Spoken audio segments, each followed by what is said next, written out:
Now at 6, we start with breaking news. A large protest in Union Square. I'm Chuck Scarborough. And I'm Natalie Pasquarella. More than a dozen arrests in that protest sparked by the death of George Floyd, killed in police custody Monday night in Minneapolis. Let's get right out to News 4's Gabi Acevedo live in Union Square. Gabi, what is happening where you are right now? Well, this protest, Natalie, was initially broken up. Now, you see people in the far back. This is in the corner of East 14th Street and Broadway. Protesters here for the Justice for George Floyd manifestation were at Union Square when they clashed with law enforcement. But now the protest is moving like a wave, spreading around all the streets lining up by Broadway between 12th and 14th Street.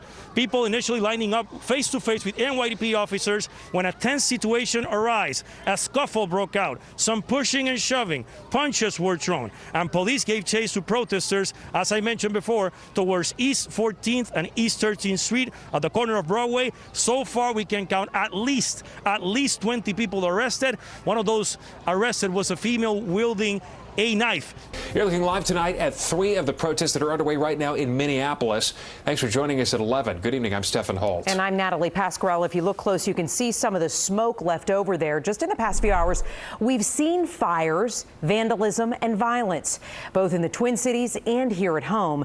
The protests that broke out in Union Square right around 4 p.m. spilled out into lower Manhattan and parts of Brooklyn, escalating into attacks on police and dozens of arrests. A protester seems to get tackled by police again here in Brooklyn after what started as peaceful protests and then simply chaos all throughout the town. And we know that at least one police van was set on fire. You can see that in the video there. For the 4th straight night, protesters are here at the Barclays Center. And this group that normally comes here is the peaceful group. But what police are bracing for is the 7 p.m. influx of protesters from around the city who are expected to move through the streets of Brooklyn. They don't want to see what they saw last night. Tonight, outrage after Mayor Bill de Blasio defended this viral video. Police SUVs surrounded by protesters driving straight into them on Flatbush Avenue yesterday. It's inappropriate for protesters to surround a police vehicle and threaten police officers. That's wrong on its face, and that hasn't happened in the history of protest in this city. This morning, he changed his tune. I did not want to ever see something like that. I don't want to ever see it again. And clearly, we need to do a full investigation and look at the actions of those officers and see what was done and why it was done and what could be done differently. Just moments ago, police began arresting people near Times Square after some pushing and shoving between officers and protesters. Those arrests happening at 41st and 6th. We know 2 officers were injured in a melee there. And from coast to coast, America just exploding with this rage. The protests are getting more intense across the country. This is new video from Washington, D.C. A fire is burning across the street. Situation changing minute by minute across our city. On this 4th day of protests, our entire team is in place. And we start with News 4's Adam Harding. He's live near Union Square. What's the scene there, Adam?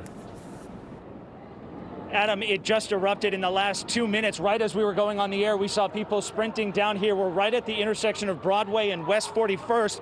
We're starting to see a sense of police activity, and protesters now are beginning to meet with police right over here. You can see the protesters are remaining very peaceful. A lot of them have their hands up. They're holding signs.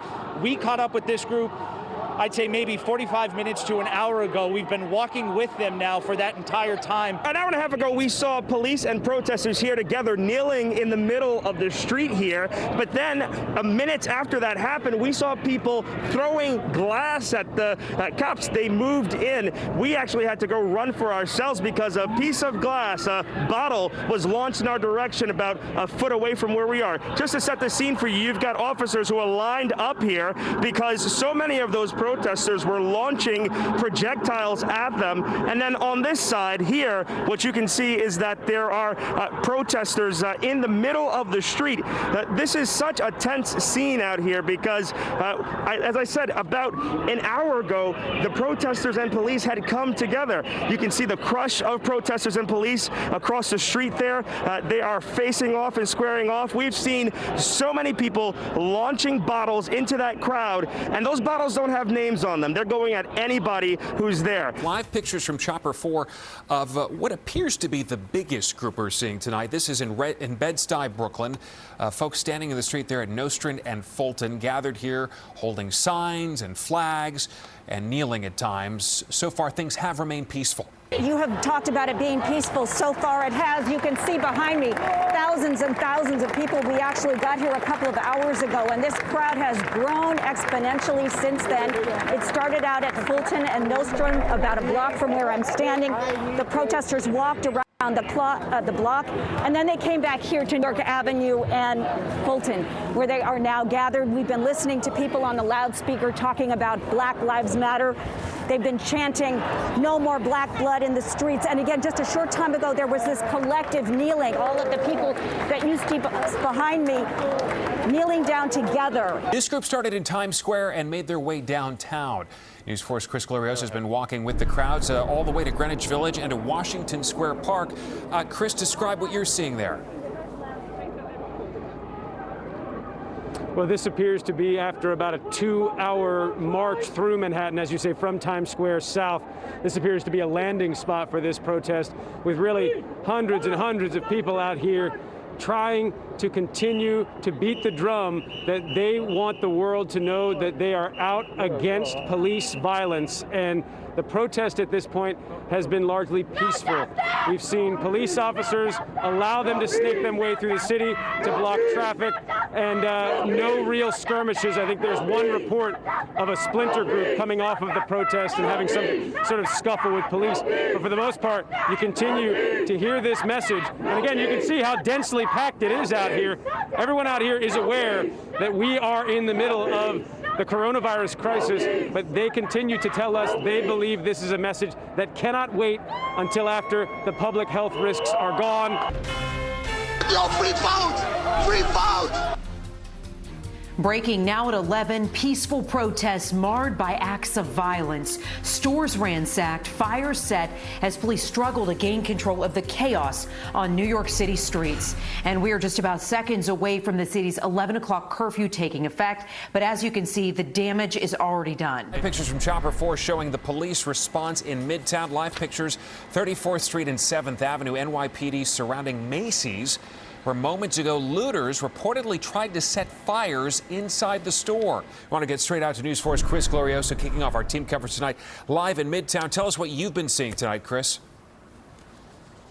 Well, we are live on Broadway between 50th and 49th Streets. This is, of course, some of the most famous Manhattan real estate, and it's also where we've seen some of the most blatant looting. This is a Duane Reade pharmacy store. We saw people go in and out of this store basically all evening, sometimes with police on the block. You can actually see where people have essentially indiscriminately pulled things off the shelves. And then if you come down here, you see another storefront, the glass bashed in here. Not clear if anyone stole anything or if this was simply out of frustration and anger. You know, at a certain point tonight, as we followed these protests throughout Manhattan, snaking down one street and up another street, we began to get the sense that this was no longer really a political protest or a protest about a movement. In many instances, the people that we were with did not want us, did not want our cameras there.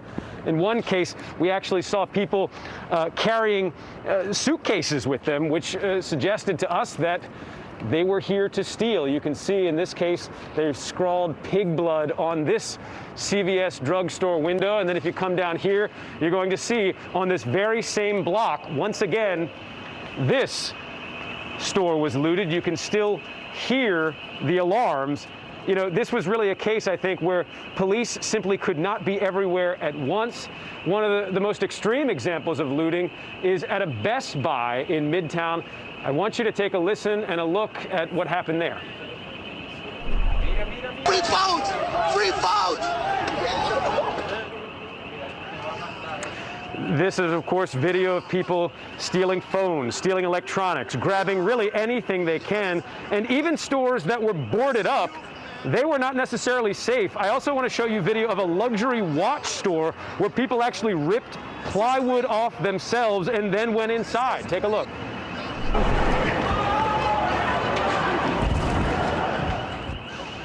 Now, there were times when police were able to make arrests, although they couldn't be everywhere at once. At one point in time, we were actually outside of an AT&T store that got broken into, and we saw police actually inside with 2 suspects, and those suspects began to struggle with police even while they were being detained inside that AT&T store. This really appeared to be a case where, although there was extra manpower on the streets tonight, police could not be everywhere at once. We watched at one point on 51st Street. There were a protest going up 51st Street, but police essentially told everyone very calmly that they would be arrested if they did not leave the street. Of course, they did not leave the street, and then they really had the one mass arrest event that we saw all night. Must have been dozens of people or more arrested.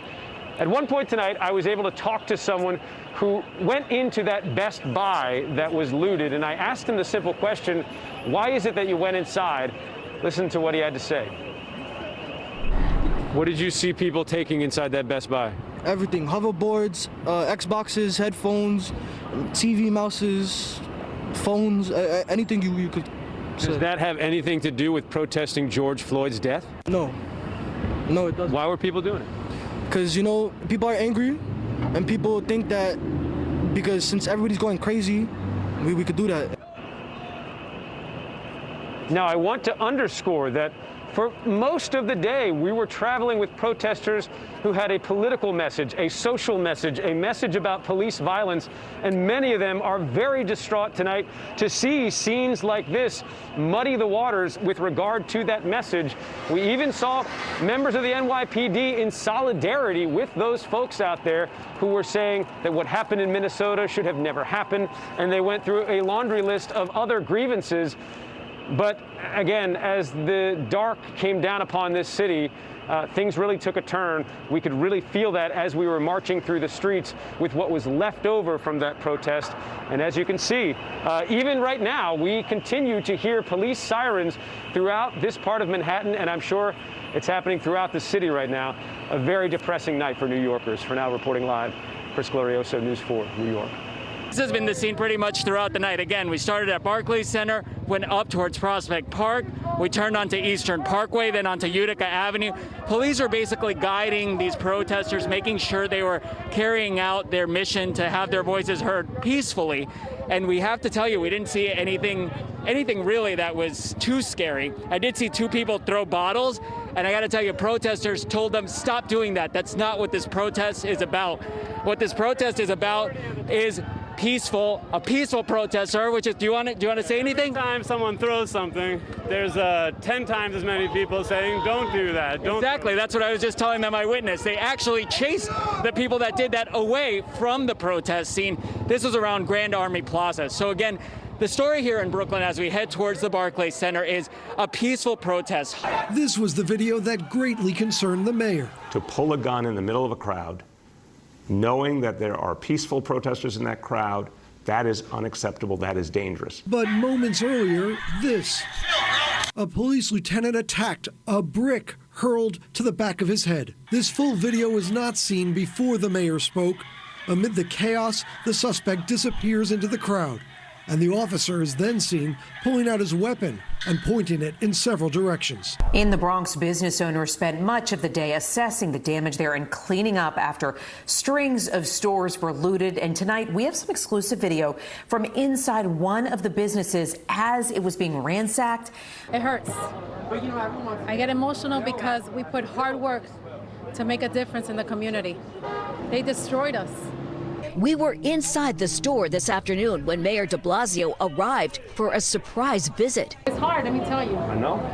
To stand here and speak to you and not shed a tear. He toured several small businesses, pillaged and plundered by vandals who lit fires in the street while rampaging through blocks and blocks, shattering lives. Pretty much a complete loss. Everything we had here, all the narcotics and medicine, and everything over the counter, the front end. They even took the ATM machine, they pulled it out, they yanked it out, and it's pretty much savagery. Defying the curfew, thousands of protesters are still on the move in what is now the 6th night of unrest. Stores looted, dozens more people arrested, an entire bridge shut down. We're seeing several people being taken into custody right about now, more than a dozen people. In fact, take a look behind me. You see a couple of protesters right here. Tell me again why you guys are being arrested. We're being arrested because we were protesting police violence peacefully for 6 or so hours. So that's what they're telling me, but I called police just before I went on air, and they told me they had reports of looting in this area. So right now, it's unclear why these folks are being arrested. So you're seeing a couple of people being put into a wagon there. This is the video we first showed you. And speaking for the first time, the lieutenant who was attacked. It felt like I got shot. That's how hard and vicious it felt. He says his helmet likely saved his life. And even with a concussion, Lieutenant Rodriguez stayed with his officers as he says they were surrounded by an angry crowd of about 100. This was a riot, and we were fighting for our lives. Back now to breaking news in Brooklyn. Hundreds of protesters are marching after making their way off the Manhattan Bridge. Dennis Protzko following this high above in Chopper 4. Dennis, this was the group that originally tried to get into Manhattan, correct? Absolutely. This could be called the standoff on the Manhattan Bridge this evening. 2,000 protesters during the 10 o'clock hour made their way from Brooklyn across the Manhattan Bridge, the 1 mile plus trek, all the way over to Canal Street on the Manhattan side, only to be stopped by NYPD in force. They were made to be turned around and cross the bridge, another mile trek all the way back over to the Brooklyn side. After a brief standoff, they were allowed to get off the bridge. Right now you can see them coming down Flatbush Avenue. As I mentioned, over 2,000 of them. Here's a live look from Chopper 4 over Midtown. This is 6th Avenue near 46th Street. A lot of smaller, peaceful demonstrations across the city tonight, but this is by far the largest in Manhattan we've seen for a 7th day now.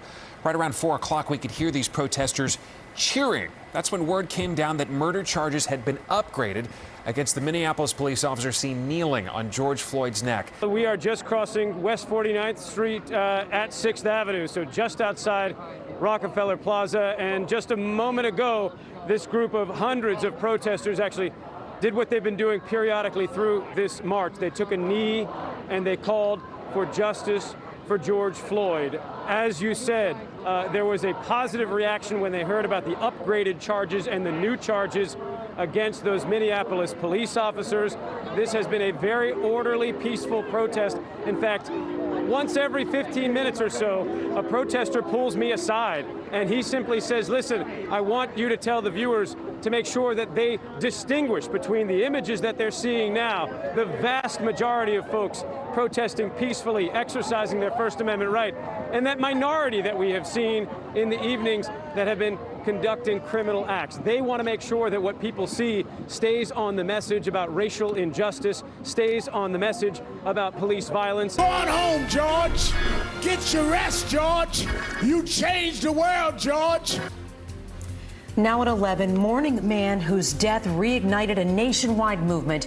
The tributes in song, silence, and stride, both in the Twin Cities and right here at home. Thanks so much for joining us tonight at 11. I'm Natalie Pasquarello. Good evening. I'm Stephen Holt. It is a day that thousands of New Yorkers spent on the streets peacefully protesting racism and police brutality against African Americans. This is 10 days after George Floyd's death. Tonight, discipline for 2 cops accused of excessive force against peaceful protesters, seen in 2 now viral videos.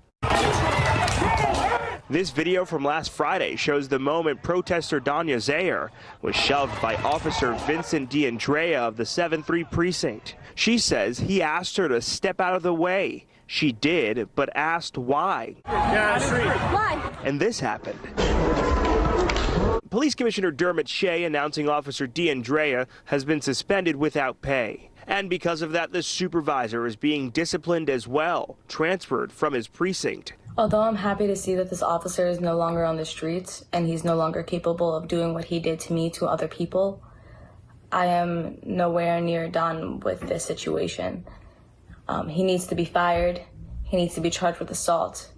I think that Officer Vincent D'Andrea is a coward. He should never be allowed to wear a badge and gun again. But first, no curfew and no major clashes with police. New York's peaceful protesters maintaining their momentum 2 weeks after George Floyd's death. The names of those who have died at the hands of police around the country recited here at the corner of 86th and East End Avenue. These people out here protesting police brutality. They are standing for Black lives. Tonight, a continuation of what we have seen throughout the day. Protesters marching through the city from Washington Square Park, making their way uptown. In Brooklyn, protesters marched past the Barclays Center this evening. Earlier in the day, they marched across the Brooklyn Bridge towards Lower Manhattan.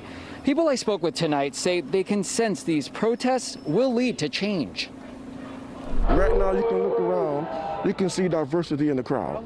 I mean, people are coming together. I mean, if you're not saying nothing, then your silence is violence. What are you hoping comes out of all this? I hope change comes out of all this. I just really hope that this doesn't turn out to be a burnout where, you know, we protest for a couple of weeks and then we just stop and nothing happens ever, like the same thing just continues. Miles Miller, who's live near Bryant Park, to walk us through what police say happened there. Miles. Well, normally protesters will ride up ahead. They have this bike caravan that rides up ahead to block traffic if they know that a large group is moving through.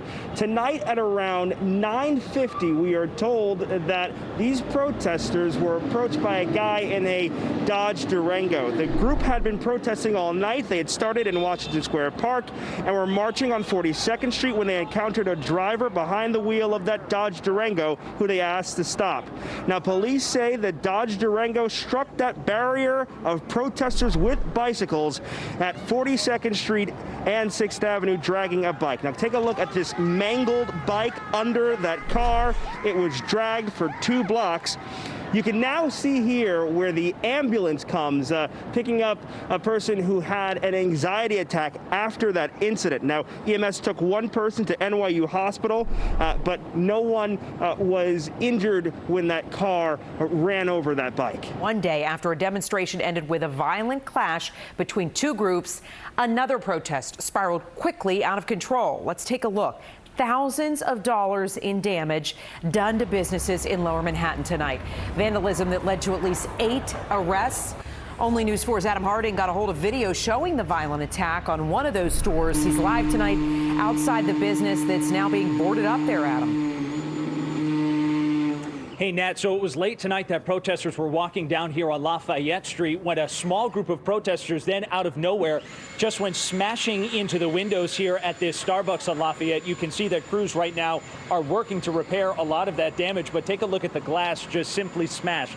Now, within the last hour, we got exclusive surveillance video that shows the chaos from those protests. Now, you can see the large group of protesters marching peacefully down Lafayette. Then you see a small group run toward the front of the store and start smashing windows. They're in and out in about 15 to 20 seconds. It would appear that there were several people seen smashing the glass all throughout this restaurant, this business late tonight. Then they walked back with some of those protesters, and we've heard reports tonight, Nat, of other stores also being hit not far from where we are in Lower Manhattan. A short time ago, we did speak with a worker here at this Starbucks. He doesn't understand why the protesters, seemingly out of nowhere, decided to go after his store. It's kind of disheartening, you know. You got the right to do whatever you want, but why you gotta hurt other people's property for? I don't know whether or not I'm gonna even be able to open the store tomorrow. You know, so I gotta talk to owners and see what they want to do. Tonight, a candid conversation that may be uncomfortable for some, but is necessary for all of us. It's about Black Lives Matter. Since the death of George Floyd, protests about policing and race have been both popular and controversial. The initial diverse support for the movement has dropped off, while the issues raised by his death remain. So I sat down with 2 New York activists from the front lines to ask about the movement, defund the police, and what happens next. Where are you now when it comes to Black Lives Matter and all of the emotion that you were a part of on the front lines? I am disheartened, like completely disheartened. I mean, for a while it was cool to be an activist. It was the thing to do. There were a lot of people who were mad, showed up on a global scale, and now we're not having so much of that. Obviously, police brutality is an inflammatory issue, but the conversation didn't really get deep enough for me in the sense that when we're speaking about Black liberation, it doesn't stop at police brutality. It's about Black health, it's about Black wealth, it's about education and representation, and we never got to the meat of the issues. I want to imagine a more just world. It's especially crushing because Glenn Contav has made this his life's work.